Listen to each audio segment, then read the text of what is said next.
sebutkan kepada saya satu hal saja yang Tuhan Yesus paling sengit. Bukan cuma benci, tapi sengit. Tahu nggak bedanya benci dengan sengit? Loh, ayo jawab. Tahu nggak bedanya benci dengan sengit? Nggak tahu. Mana guru bahasa Indonesia? Oke.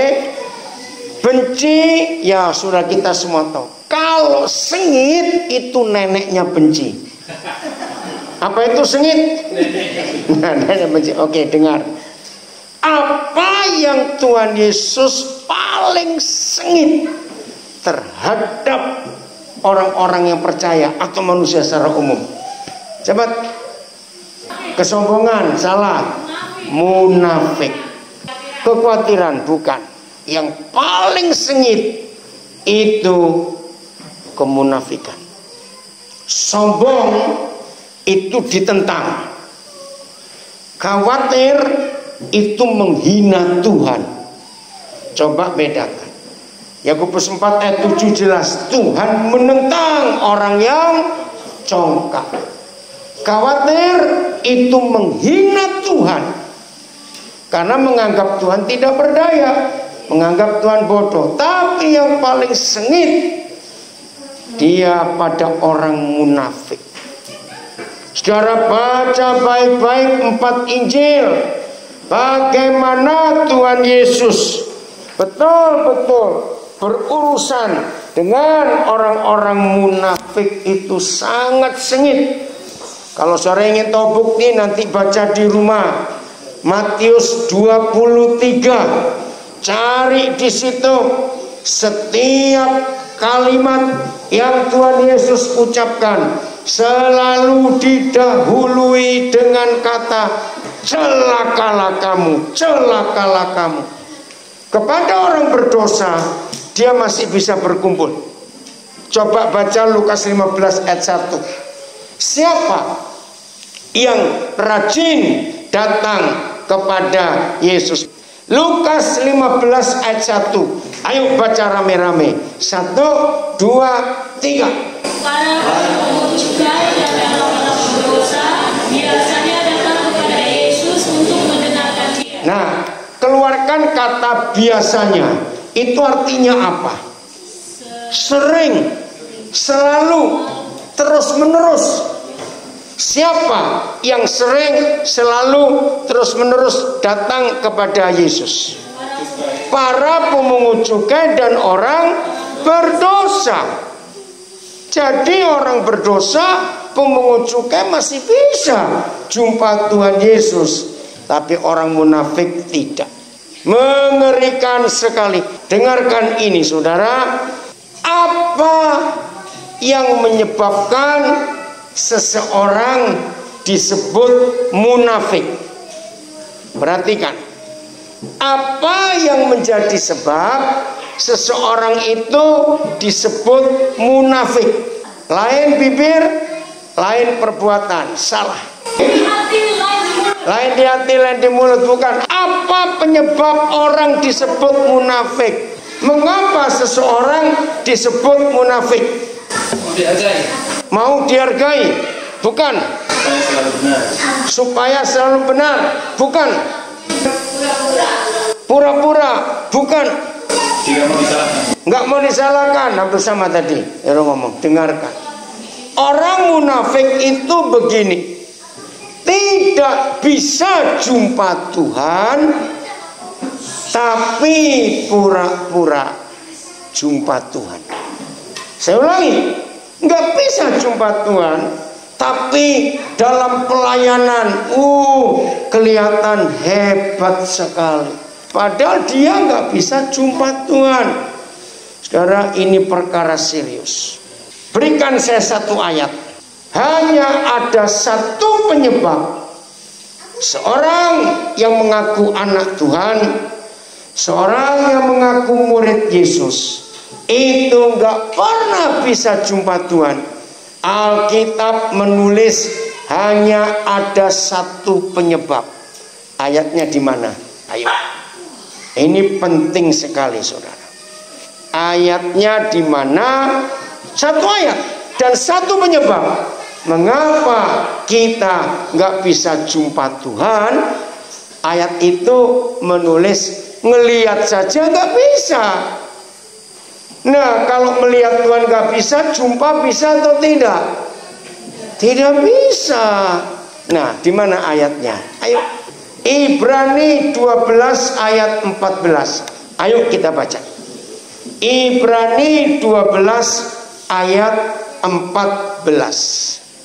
Ini satu-satunya ayat yang memberitahu kita bahwa kita nggak akan bisa jumpa Tuhan. Bukan karena tidak berdoa, bukan karena tidak puasa, bukan karena tidak melayani, bukan karena tidak baca Alkitab, bukan karena tidak memberi persembahan. Baca sama-sama. 1, 2, 3. Berusahalah berdamai dengan semua orang dan tidak dalam kedudukan, sebab tanpa kedudukan tidak seorang pun akan melihat. Nah, tidak ada ayat lain di Alkitab selain Ibrani 12 ayat 14 yang tidak bisa melihat Tuhan adalah orang yang tidak berdamai dengan berapa orang? Semua orang. Saudara catat. Berusahalah. Kalau ada kata berusahalah, tergantung siapa? Ayo jawab, tergantung Tuhan atau tergantung kita? Tergantung kita. Berusahalah hidup damai dengan semua orang. Nah, saya ingin tanya, penduduk Momiwaren ada berapa? Kira-kira aja, cepat sebut. 3.000-an. Oke, dengerin.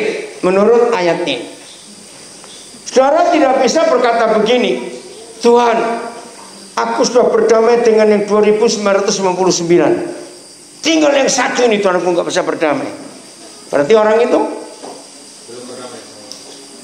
orang itu nggak bisa melihat Tuhan.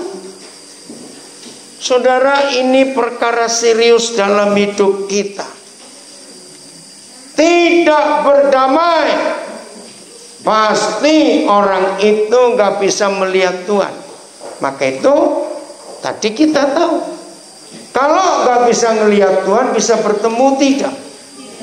Nah, tidak bertemu Tuhan tapi berkata melayani Tuhan, itu kemunafikan.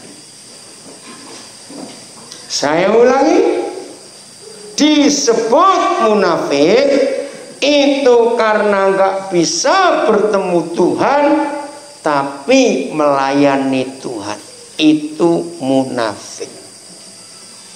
Misalnya, saudara nggak tahan di Momiwaren, lalu saudara pindah Jangkauan Siki, tambah kebesaran nanti penduduknya. Dekat-dekat sini sebelum pintu nih ada kampung apa? Tahota. Lebih besar mana dengan Momiwaren? Oh, berarti sana lebih kecil. Oke. Karena saudara takut melanggar Ibrani 12 ayat 14, karena satu orang itu masih ada dan nunggu dia mati, saudara pindah ke Tahota. Berapa penduduknya kira-kira? Ngomongnya 1.000 gitu ya.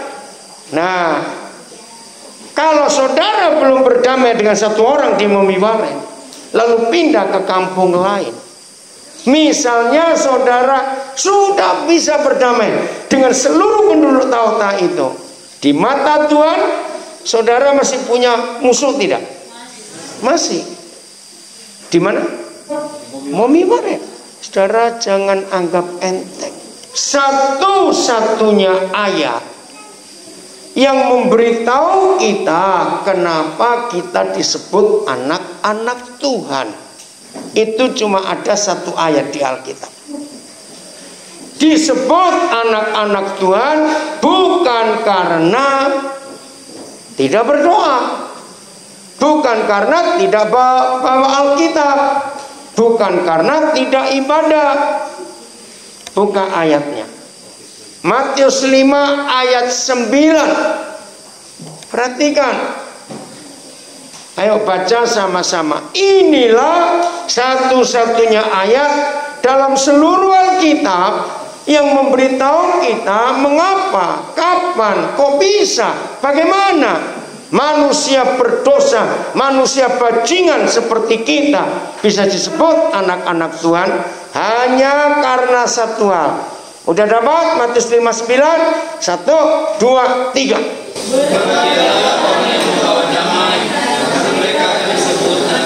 Nah, berbahagialah orang yang membawa damai, bukan membawa Alkitab. Apa itu kata lain membawa damai? Ayo, apa kata lain membawa damai? Ayo cepat. Apa itu membawa damai? Ini penting. Saudara, tidak ada ayat lain di Alkitab yang memberitahu kita kapan, kenapa, di mana sebabnya, bagaimana. Saudara dan saya, bajingan-bajingan ini diangkat, diakui, disebut anak-anak Tuhan hanya kalau kita membawa damai. Arti membawa damai, tolong catat, tidak punya musuh. Jangan ada yang berkata begini, saya nggak punya musuh satu pun, tidak. Cuma ada satu orang yang saya malas ketemu. Awas saudara. Berarti orang itu berdamai nggak dengan semua orang? Tidak, karena masih ada yang malas ketemu.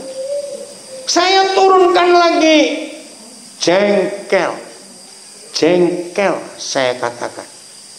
Ada atau tidak? Jawab, ada tidak? Nah, mungkin saudara nawar lagi, saya tuh nggak pernah jengkel, cuma gitu. Ada tidak? Nah, tolong perhatikan. Suami istri gampang saling menjengkelkan tidak? Nah, tolong yang belum menikah, berbahagialah kamu. Serius. Dengar kalimat saya. Di dunia ini, kalau dua orang sering dan selalu saling menjengkelkan, itu pasti suami istri. Katakan amin, sudah menikah. Loh, serius saudara, kita boleh tertawa. Masih ingat Matius 18 ayat 19? Dua orang yang selalu sepakat di muka bumi ini berdoa, minta apa saja, Bapa di surga pasti mengabulkan. Itu ayat dahsyat sekali. Nah, dua orang, tolong yang belum hafal, buka Matius 18 ayat 19. Dua orang yang sepakat itu harus suami istri. Sebab dalam hukum surga tidak boleh ada dua orang yang membuat kesepakatan selain suami istri. Tolong catat. Jadi kalau suami istri selalu sepakat, apa itu sepakat? Yaitu tadi nggak pernah jengkel. Suami nggak pernah jengkel dengan istrinya, istri nggak pernah jengkel dengan suaminya. Maka kalau dua orang itu berdoa, minta apa saja, Bapa mengabulkan. Itu dahsyat saudara. Tidak ada ayat lain di Alkitab yang Papa berani janji untuk mengabulkan semua yang suami istri doakan, yaitu kecuali yang sepakat, yang tidak pernah rasa jengkel. Saya balik. Kalau suami istri sedang jengkel, bisa doa enggak? Nah, itu dia. Nah, kalau suami istri masih jengkel dan doa bersama, itu pasti munafik. Loh, betul tidak? Saudara, jangan main-main dengan firman ini. Mengerikan. Sudah 3 ayat. Ibrani 12:14, Matius 5:9, dan Matius 18:19. Sepakat sehati, berdamai, nggak punya musuh. Doanya luar biasa. Pernah ingat Yakobus 5:16? Doa orang yang benar bila dengan sungguh-sungguh didoakan, besar kuasanya. Nah, bagaimana orang itu bisa benar? Coba lihat Yakobus 5:16. Ada dua hal yang harus dilakukan. Udah, Yakobus 5:16, tolong perhatikan. Hendaklah kita saling apa? Ayo baca. Ayo baca, enggak mau saya. Jangan nyebut sebelum saya tahu. Hendaklah kita saling Yakobus 5:16 cepetan. Hendaklah kita saling mengaku dosa. Saling. Kalau saling berarti berapa orang? Dua. Mulai dengan suami istri. Saling mengaku dosa, lalu saling mendoakan supaya kamu benar. Nah, di situ terjemahnya sembuh, maka itu kita nggak nyambung. Pengkhotbah-pengkhotbahnya memotong setengah ayat karena antara sembuh dengan benar pasti nggak cocok. Yang benar, hendaklah kita saling mengaku dosa dan saling mendoakan supaya kita benar. Begitu kita benar, maka doa orang benar yang dengan sungguh-sungguh didoakan besar kuasanya. Itu luar biasa. Jawab pertanyaan saya. Kalau saling mengaku dosa, itu kepada manusia atau kepada Tuhan? Nah, pertanyaan berikut. Mana lebih mudah, mengaku dosa ke Tuhan atau ke manusia? Nah, kenapa lebih mudah mengaku dosa ke Tuhan? Coba jawab. Nggak bisa lihat, kalau mesti mengampuni. Salah semua. Tuhan mulutnya nggak ember kayak kita. Katakan amin. Betul? Nah, padahal menurut Yakobus 5 ayat 16, kalau ada salah kepada manusia, harus ngaku kepada manusia. Mengaku dosa kepada Tuhan kalau kita berdosa kepada Tuhan. Ini ayat luar biasa. Tapi saya nggak menghitung sebagai kemunafikan tadi ya. Saya ulangi, Ibrani 12:14. Kapan kita nggak bisa ketemu Tuhan? Tidak berdamai dengan semua orang. Jadi asal dia orang. Jengkel, malas ketemu, itu artinya tidak berdamai. Dua, kapan dan kenapa dan bagaimana kita disebut anak-anak Tuhan? Kalau tidak punya musuh. Ingat itu. Jadi kalau masih jengkel dan malas ketemu, masih musuh tidak? Saudara catat. Karena tidak ada ayat lain di Alkitab yang memberitahu kita mengapa, kapan, bagaimana kok bisa kita disebut anak-anak Tuhan, ternyata hanya kalau kita nggak punya musuh.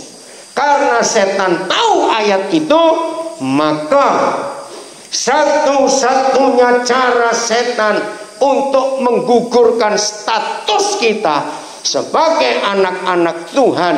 Setan tidak pernah melarang kita ibadah. Setan tidak pernah melarang kita melayani. Setan gak pernah melarang kita berdoa.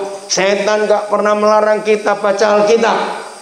Yang membuat setan berhasil menggugurkan status kita sebagai anak Tuhan, ketika kita tidak mengampuni. Sampai di sini saya tanya, kira-kira bakal banyak enggak majelis hamba Tuhan, penginjil, murid Yesus yang kelihatannya aktif, pendeta, pengkhotbah yang hebat, tapi tidak berstatus anak Tuhan? Jawab. Itu munafik. Dan kalau saudara dan saya berhasil digugurkan oleh setan status kita, jangan main-main ke neraka. Saya tanya lagi, setelah kita mengetahui sampai ayat ini, dengar baik-baik pertanyaan ini. Berarti hati. Setan-setan itu membuat kita sakit hati, kecewa, tersinggung. Mereka perlu tenaga, perlu biaya atau tidak? Tidak. Tolong perhatikan.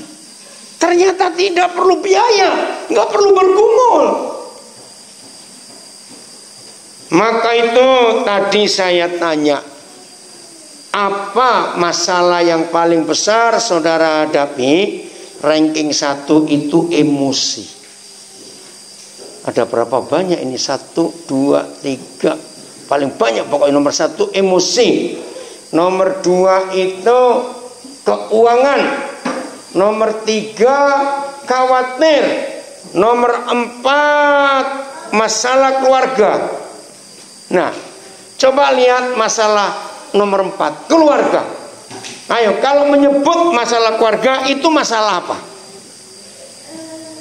Ayo, masalah apa kalau masalah keluarga? Pura-pura aja ini, cepat jawab. Ayo apa? Suara nulis loh, bukan saya. Ini ranking 4 masalah keluarga. Kenapa? Ada apa?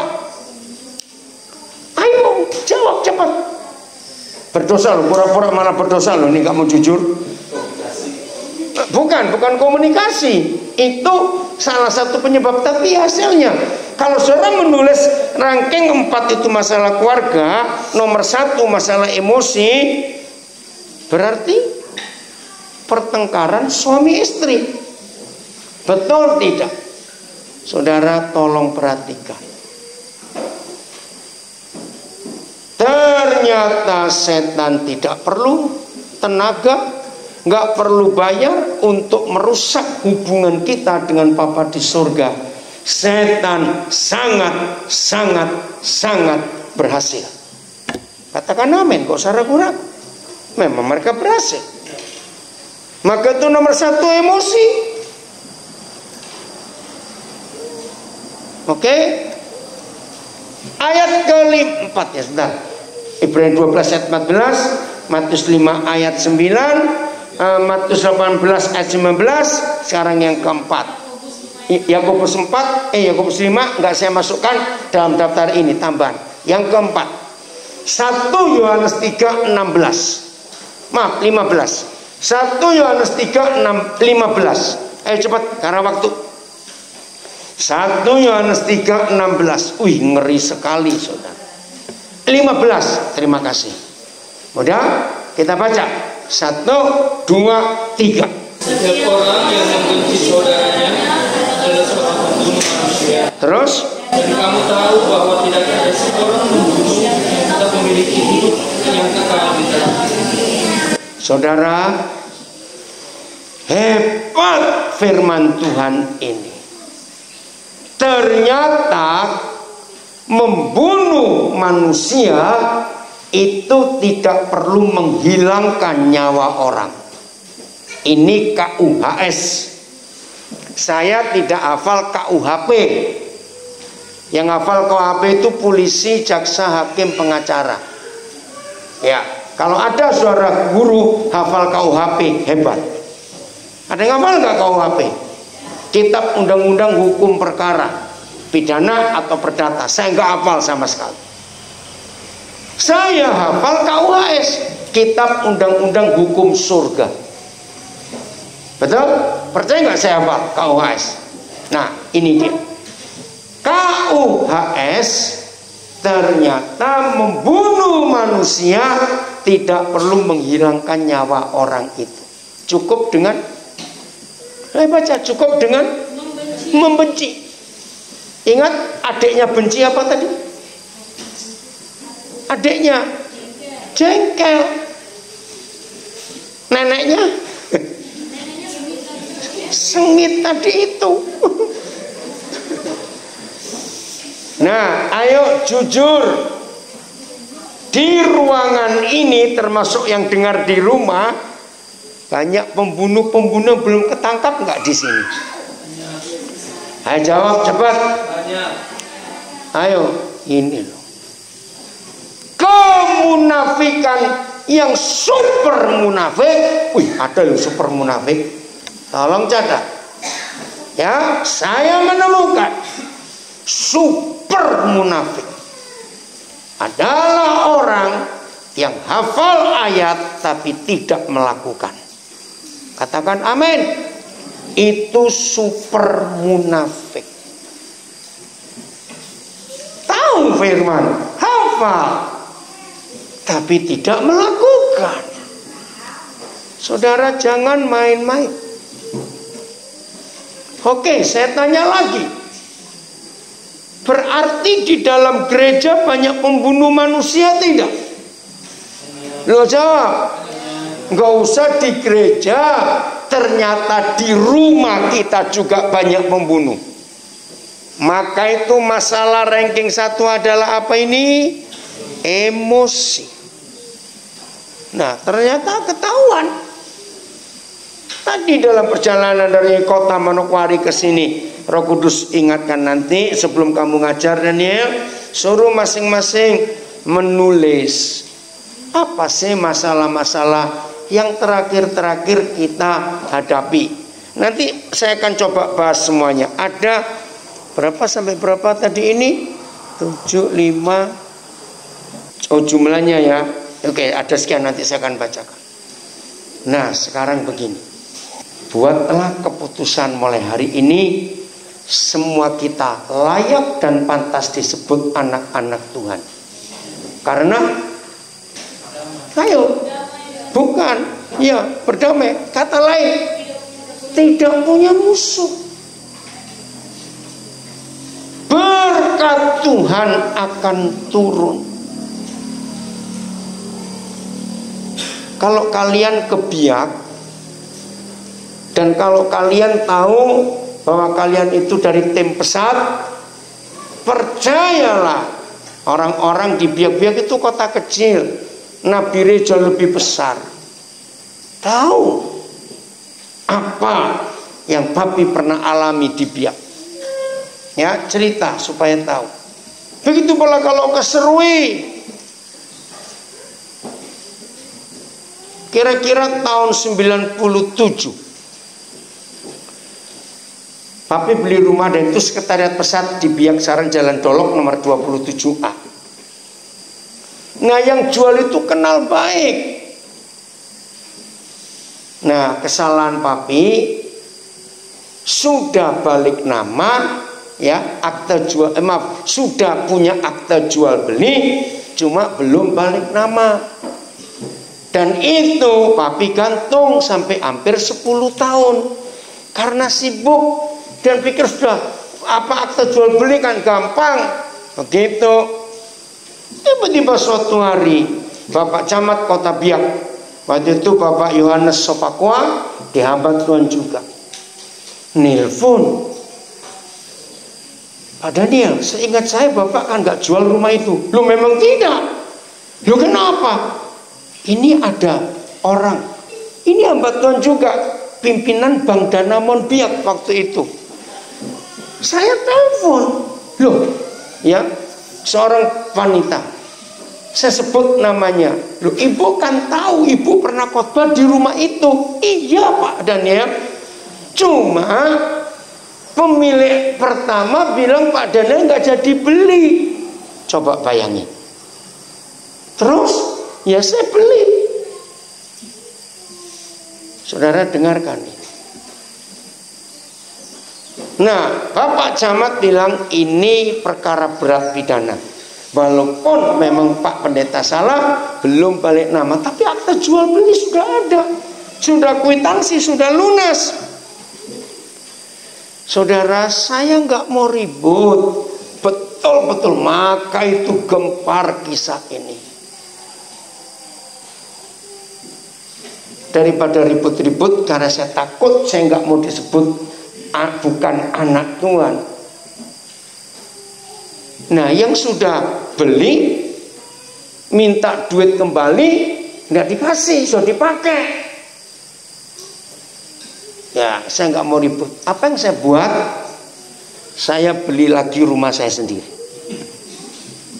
Gempar itu Biak. Aneh atau benar? Lo jawab, aneh atau benar? Bener kok aneh. Itu yang betul. Ngapain ribut? Saya nggak mau memperkarakan itu ke pengadilan, karena ada firman. Nanti baca 1 Korintus 6 ayat 1 sampai 4, nggak usah dibaca karena waktu. Bahwa kita ini akan mengadili malaikat-malaikat, maka itu jangan berperkara dengan pengadilan dunia. Saya bayar. Yang punya rumah pertama malu, yang beli juga malu, karena saya nggak ribut sama sekali. Serius, karena saya takut kalau status saya sebagai anak Tuhan gugur hanya gara-gara saya tidak mengampuni, hanya gara-gara saya masih punya musuh. Serius, saudara, jangan main-main. Jadi mulai hari ini, kalau ada orang coba menyinggung saudara, menyakiti saudara, langsung ingat, oh, aku tahu setan mau menggugurkan statusku. Katakan amin. Kalau saudara bisa ingat ini, maka mengampuni itu mudah. Ayat berikut, Matius 6 ayat 14-15. Ayo cepat bacanya ya, karena waktu. Matius 6 ayat 14-15. Saya berharap kalau saudara manggil saya papi, papi sayang kalian. Tapi papi nggak ingin ada seorang pun di antara kalian dicap munafik oleh Tuhan, karena saudara melayani Tuhan tapi nggak pernah ketemu Tuhan. Itu kemunafikan terbesar. Udah, baca sama-sama. 1, 2, 3. Karena jikalau kamu mengampuni kesalahan. Sebentar, ini suara yang anak-anak mana? Ayo baca yang kuat. Ulangi. 1, 2, 3. Karena jikalau kamu mengampuni kesalahan orang, Bapamu yang di surga akan mengampuni kamu juga. Ya, terus. Tetapi jikalau kamu tidak mengampuni orang, Bapamu juga tidak akan mengampuni kesalahan. Perhatikan ayat 15. Kenapa kita tidak diampuni? Bukan karena tidak berdoa, bukan karena tidak puasa, karena tidak mengampuni orang lain. Lagi sekali, nggak mengampuni, jangan berkata saya mengampuni, tapi, nah tapinya itu serius. Sungguh papi sayang kalian, papi nggak ingin ada di antara kalian yang masuk neraka. Pada saat melayani begitu susah payah.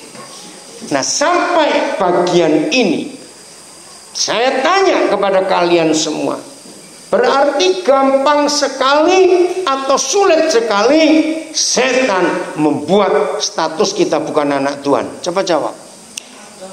Gampang sekali, hanya membuat tersinggung, iri hati. Awas itu. Terbukti karena kalian nulis sendiri ranking 1 emosi.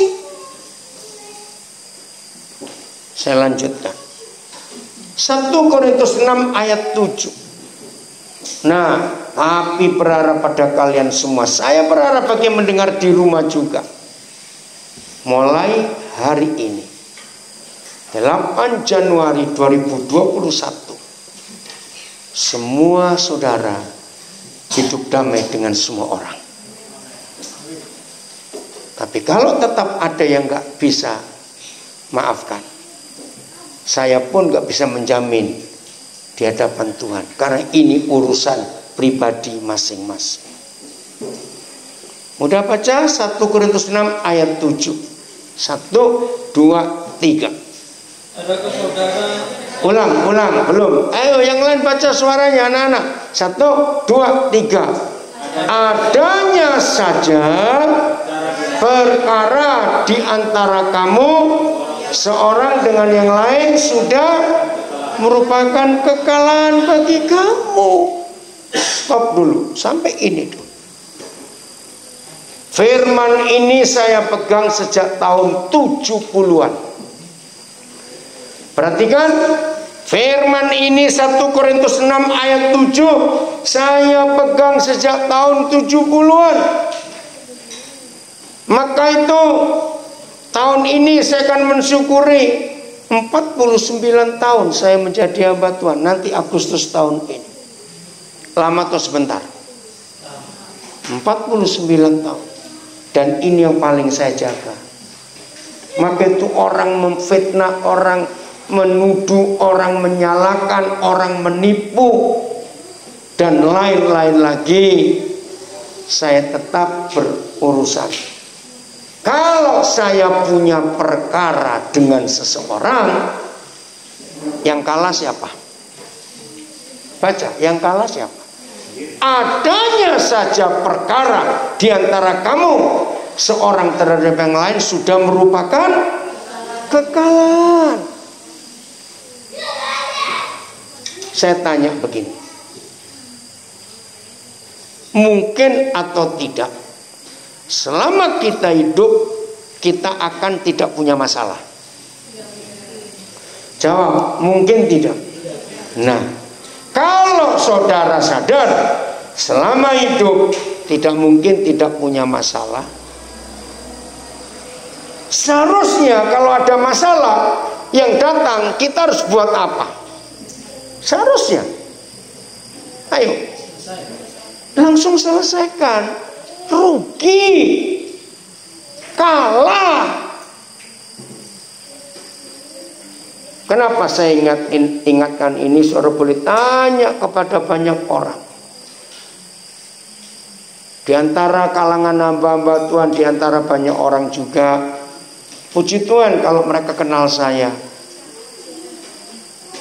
Orang menjuluki saya, oh Daniel Alexander itu orang yang paling gak punya musuh. Betul, karena saya suka mengalah. Nah, bagaimana caranya supaya masalah yang kalah dan kita pemenang? Kalimat selanjutnya, hanya ada 2 resep. Dan gak enak resep ini. 1, mengapakah? Ayo baca, 1, 2, 3.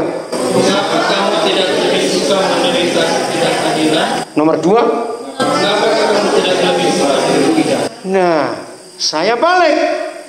Berarti kalau saudara rajin bermasalah, saudara tidak mau baca ayat itu, tidak mau menderita ketidakadilan dan tidak mau dirugikan. Jadi kalau dalam hidup kita siap diperlakukan tidak adil dan tidak membalas, siap dirugikan dan tidak marah, yang kalah setan. Katakan amin. Nah, mau nggak tahun ini semua kita bertekad, sudah cukup bertahun-tahun aku dikalahkan setan. 2021 aku akan kalahkan mereka balik. Loh, kok nggak amin yang lain? Yang goblokmu kalau kamu mau dikalahkan setan terus. Maaf saya berkata, kalau saudara nggak bisa mengalahkan setan, maka engkau jadi orang munafik. Apalagi yang suka khotbah.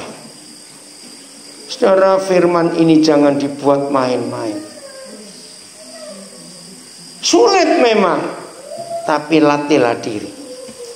Jadi sudah 4 tahun ke 49 tahun ini Tuhan percayakan saya bersyukur.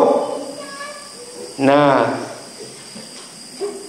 percayalah, kalau masalah ranking 1 adalah emosi, saudara bisa atasi, maka yang lain otomatis selesai. Kok nggak amin? Ya, saya urut sekarang. Di tulisan nomor 1, bukan rankingnya ya, itu kesehatan. Saudara percaya orang yang musuhnya banyak itu penyakitnya juga banyak? Lu jawab cepat. Iya. Orang yang gampang emosi itu penyakitnya banyak. Betul? Karena obat yang manjur adalah, nah, maka itu orang gila sehat terus. Lu serius, orang gila itu sehat terus? Tapi bukan maksud Tuhan saudara gila baru sehat. Tidak. Pokoknya kalau emosi dikendalikan, hidup itu sehat. Betul tidak? Komunikasi sama. Kenapa sering salah komunikasi? Karena emosi duluan. Maka itu Yakobus berkata, lambat bicara, cepat mendengar. Jangan dibalik, lambat dengar, cepat bicara. Itu rusak. Jadi kalau emosi bisa dikendalikan, komunikasi pasti baik. Orang seringkali salah komunikasi, salah paham karena kecepatan nyaut. Betul atau tidak? Orang belum selesai ngomong sudah nyaut duluan. Ribut. Tadi dalam perjalanan kami bertiga, Tresno cerita, kenapa waktu di Surabaya bisa ribut tentang Papua. Ibu guru bilang tolong baca yang keras, tapi setan masukkan ke kupingannya, tolong baca keras. Nada, intonasi beda, kurang satu huruf bisa celaka. Maka itu kalau saudara bisa mengendalikan emosi, tidak takut rugi dan tidak takut diperlakukan tidak adil, setan kalah. Katakan amin. Karena kita akan suka mengampuni. Serius saudara, nggak main-main. Terus khawatir, sama. Kenapa kita khawatir? Karena kita nggak bersatu dengan Tuhan. Kenapa nggak bisa bertemu Tuhan? Ayo balik lagi. Kenapa nggak bisa ketemu Tuhan? Karena nggak hidup berdamai dengan semua orang. Masa depan. Oh, kalau kita selalu bersama dengan Tuhan, bisa nggak masa depan menakutkan kita? Tidak. Intimidasi nggak perlu. Kalau kita suka mengampuni, nggak ada musuh. Kita terintimidasi karena ada musuh. Renungkan ini. Ya, pelayanan bermasalah. Apa sih masalah pelayanan? Ayo sebut, apa masalah pelayanan? Ini tanggal 26 Desember kemarin, sayang HP saya ada di mana? Saya diundang untuk berbicara di 9 lembaga pemasyarakatan via Zoom yang ada di beberapa provinsi. Tiba-tiba tanggal 24 saya dapat WA, dapat telepon, saya dimaki-maki orang. Bapak pendeta tidak tahu diri, Bapak nyerobot pelayanan saya. Saya bilang, tunggu dulu, ini siapa? Pelayanan apa? Sudah telepon pakai WA lagi. Ternyata seharusnya orang ini yang melayani. Lalu saya bilang, Pak, saya nggak kenal Bapak, saya juga tidak tahu. Nah sekarang saya berikan yang ngundang saya. Ternyata salah satu pengurus dari Kementerian Hukum dan Hak Asasi Manusia, tapi yang Kristen. Nah ternyata orang ini hanya diundang untuk Natal 1 LP. Nah gabungan dia nggak diberitahu. Saya mengampuni, saya nggak tersinggung. Oh yang sana yang marah-marah, panitia bilang jangan marah. Saya menunjukkan ini hanya untuk menjelaskan. Saya nggak ingin dapat pembelaan, nggak apa-apa. Saya berkati ke orang itu. Saudara bayangkan, nggak tahu apa-apa dimaki-maki seperti itu. Nyerobot pelayanan, ngambil jatah, macam-macam sudah. Saudara, maka itu hidup berdamai dengan semua orang itu penting. Masalah pelayanan seringkali kita iri hati. Betul tidak? Masalah yang dalam pelayanan karena kita direndahkan oleh orang lain. Maka itu kalau kita berdamai dengan semua orang, pelayanan pun tidak ada masalah. Pendidikan, apa masalah dalam pendidikan? Adik-adik, anak-anak, kalau engkau bermasalah dalam pendidikan, itu sebabnya kamu malas belajar. Betul tidak? Kalau kalian anak-anak sekolah dan berkata bermasalah dalam pendidikan, berarti kamu maunya masuk SMA belajar TK. Betul tidak? Kalau itu punya masalah nggak dalam pendidikan? Loh, punya masalah tidak? Kalau maunya SMA tapi pelajarannya TK, itu tambah besar masalahnya. Jadi nggak ada masalah dalam pendidikan kalau kamu nggak malas, kalau kamu rajin belajar. Ya. Apalagi masalah kerohanian sama. Kenapa rohani kita sakit? Karena masih punya musuh. Kalau kita nggak punya musuh, hidup dengan Tuhan bersatu, nggak ada. Betul tidak? Keuangan sama. Kenapa uang jadi masalah? Nggak usah dipermasalahkan. Apalagi masa COVID-19, orang kaya pun mati, nggak bisa beli oksigen, ngeri saudara. Jadi uang bukan masalah dalam hidup kita. Teknologi ya memang masalah, internetnya, jaringannya susah. Nggak usah dipermasalahkan, ngucap syukur saja. Lebih baik supaya kalian lebih banyak waktu untuk belajar. Nggak ada yang ngamen. Ayo, waktu. Nah, seringkali waktu habis. Nah ini saya sering mengajarkan.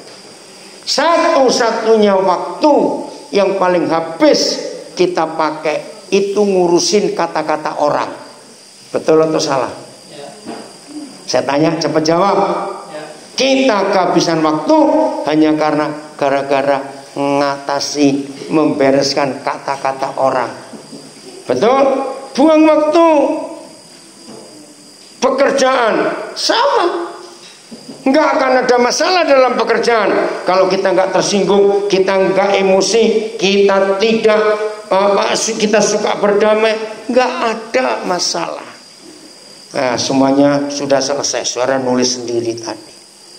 Jadi kuncinya dengan apa tadi? Ayo, kuncinya dengan apa? Sudah lebih gampang. Nggak punya musuh. Siap dirugikan? Loh, enggak, amin. Siap diperlakukan tidak adil?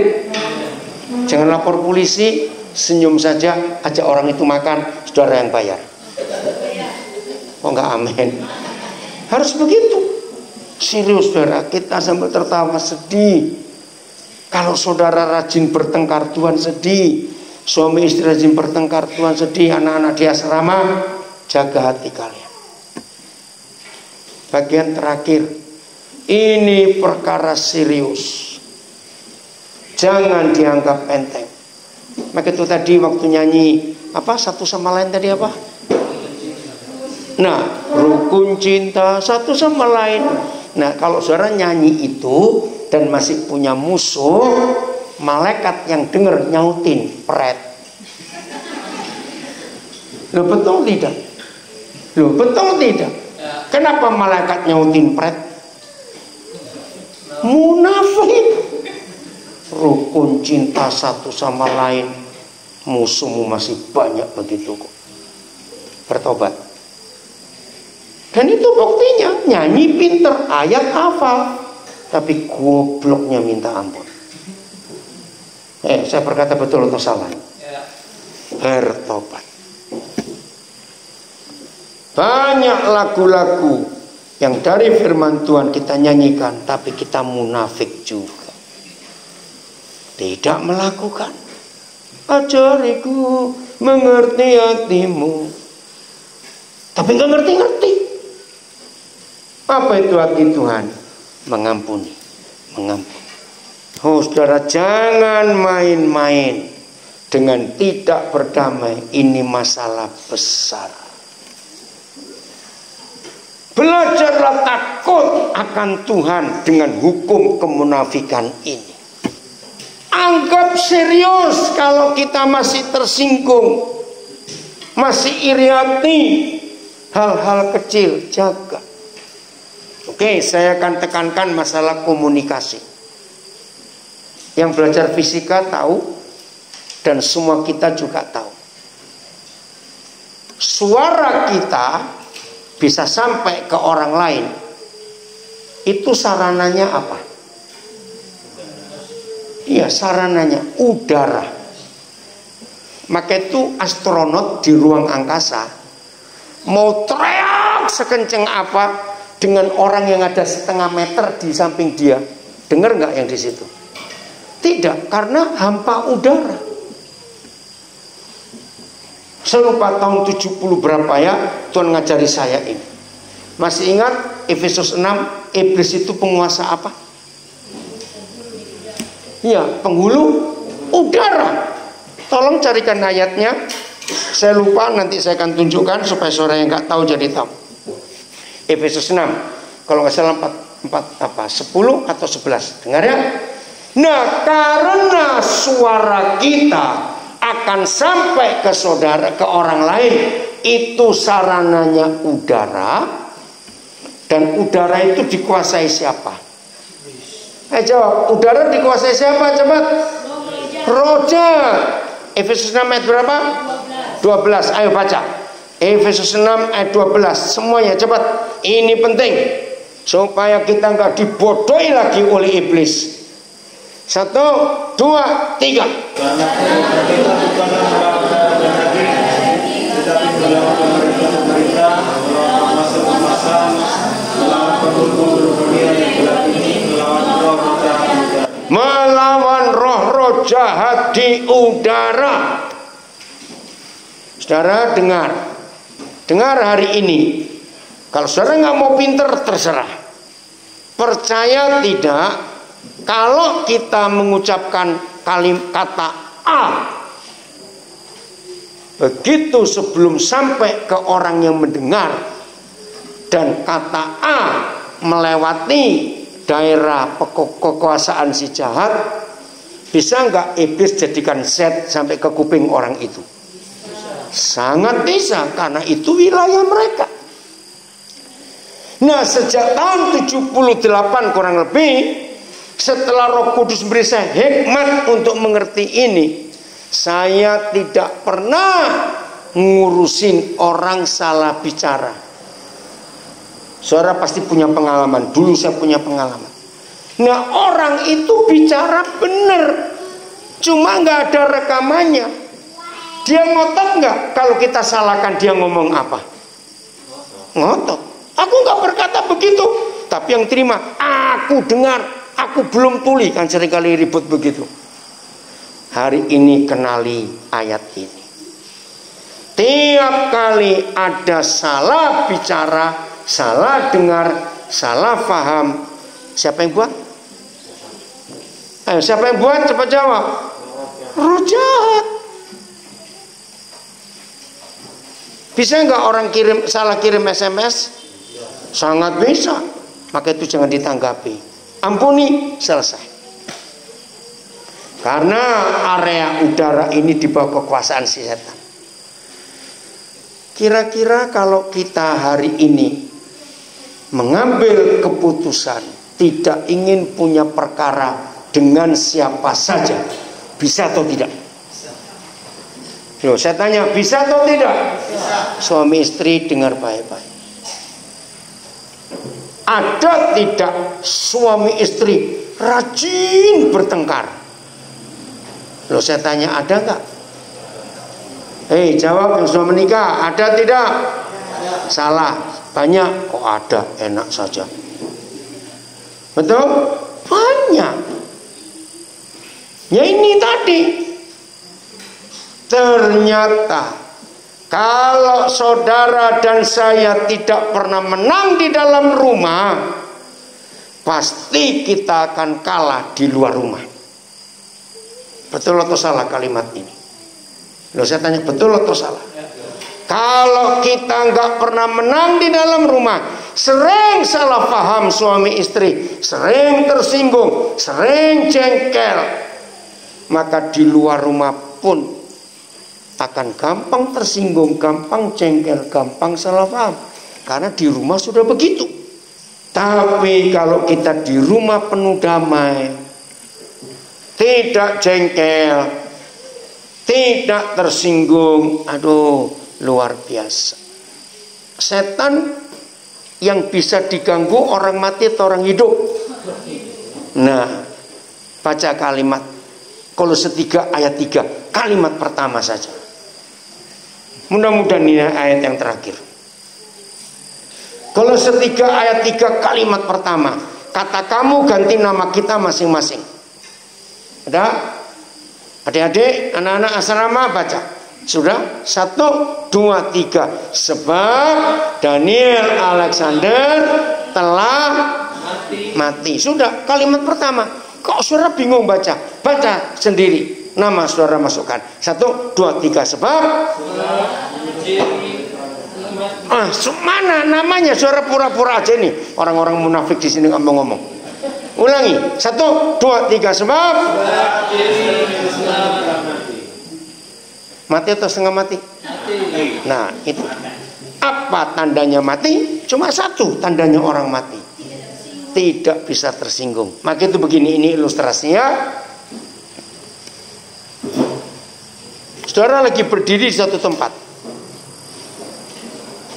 Jujur, jawab jujur. Tiba-tiba ada orang kita nggak kenal, noleh ke kita, anjing kamu. Marah atau tidak? Ayo marah atau tidak? Cepat jawab. Loh, saya tanya, marah atau tidak? Goblok. Kalau bukan anjing ngapain marah? Nah, ketahuan sekarang. Loh, ini masalahnya. Kalau ada orang lewat depan saya bilang anjing, saya tanya, yang mana? Loh, kok nggak amin? Nah ini loh, mencalonkan neraka semua ini. Bukan anjing kok marah. Banyak orang goblok gak kalau begitu, maafin. Nah itu loh, masalahnya tuh di sini. Ya kalau bukan anjing, jangan marah dong, aku bukan anjing. Kalau marah berarti ya sudah. Hal kecil. Dulu saya paling suka kalau ada orang main, cepet-cepet sini, mocok. Saya mau kasih tahu kamu ya, tapi jangan kasih tahu orang lain. Nah, tukang gosip seneng nggak dengar kalimat itu? Aku kasih tahu kamu, tapi jangan kasih tahu orang lain. Tukang gosip seneng. Tapi suatu hari Roh Kudus ngajar saya, Daniel bertobat kamu. Loh, kenapa? Yang nggak boleh tahu kan orang. Kamu orang atau bukan? Betul? Jadi kalau ada orang ngajak omong suara begitu, tampalin sekeras-kerasnya. Aku orang. Kalau memang orang nggak boleh tahu, kasih tahu anjing. Loh betul nggak? Itu kan orang kurang ngajar, betul. Nah itu berarti banyak yang nggak tahu selama ini.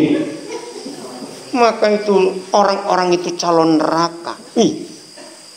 Karena nggak berdamai. Ilustrasi berikut.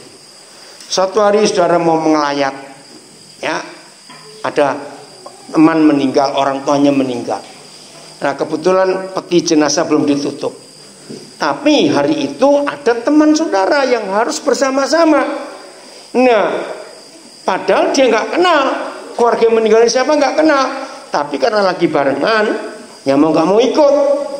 Dia nggak mau nunggu di luar, dia ikut masuk bersama saudara. Nah kebetulan yang meninggal ini orangnya jelek sekali, kebetulan. Nah karena dia nggak kenal, yang kenal saudara, waktu dekat peti kan biasa bukan, sebagai penghormatan ikut nengok, betul? Nah teman saudara ini kaget, temanmu, waduh, sampai di pinggir peti dia bilang, ini orang jelek sekali. Tiba-tiba ada di dalam peti nempeleng temanmu ini. Perlu dikubur nggak orang ini? Loh perlu dikubur nggak? Yang dalam peti bisa nempeleng waktu diomongin jelek tadi dulu. Loh perlu dikubur nggak? Kenapa? Nah, loh katanya mati. Tersinggung itu tadi. Orang mati dikatain jelek kok marah. Loh kok nggak ngerti maksud saya ceritain? Ngerti nggak?